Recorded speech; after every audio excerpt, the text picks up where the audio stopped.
Thank you, Mr. Speaker, and I want to thank Honorable KJ for urging that we speak soberly about this issue.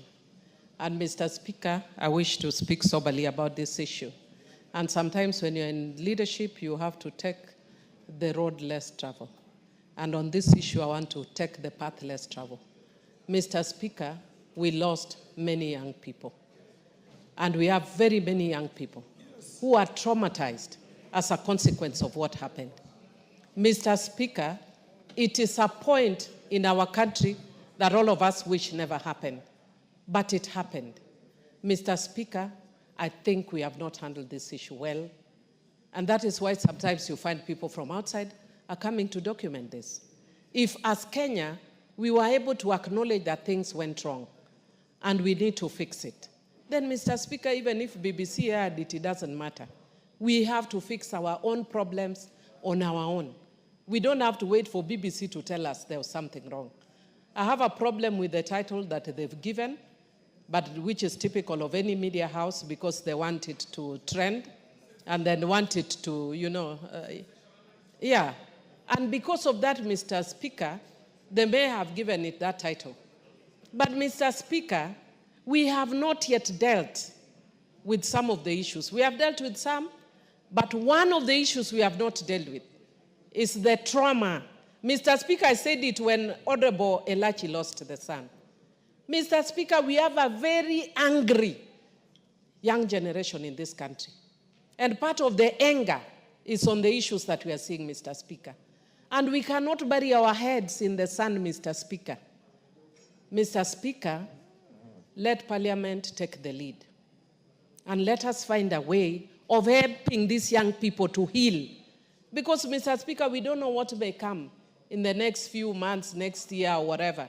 And furthered by the fact that we have very many young people who are jobless, who are frustrated. And if these people, I don't know what their intention is. Their intention could be fuel more harm and whatever. I don't know what their intention is. But from the young people that have spoken, it has actually created more anger. We are taking them back to the path that they would rather not walk again. But they are walking it. And we don't know at what point somebody else will fuel it again. You can't stop the media. Somebody else will fuel that anger again. And so for us to deal with it, let this Parliament take that mandate to deal. When we had post-election violence, Mr. Speaker, I was lucky to be in this Parliament, I think, where we do in that Parliament. Mr. Speaker, we set up a select committee. We walked all over this country. And because as human beings, we have a nature to forget.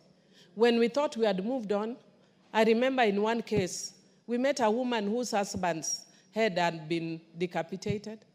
She went to her home with the husband's head.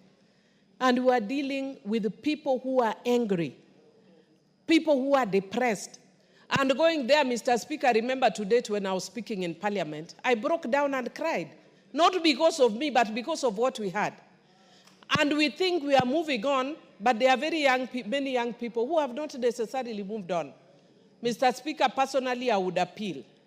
And I don't want to sit in that committee, but I would appeal that we set up a select committee to deal with this issue that stemmed not necessarily the finance bill, but the after effect of that finance bill.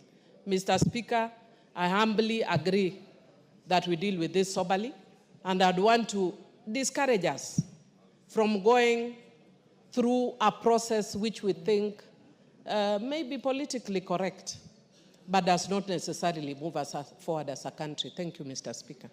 Beatrice, can I ask your request for your statement?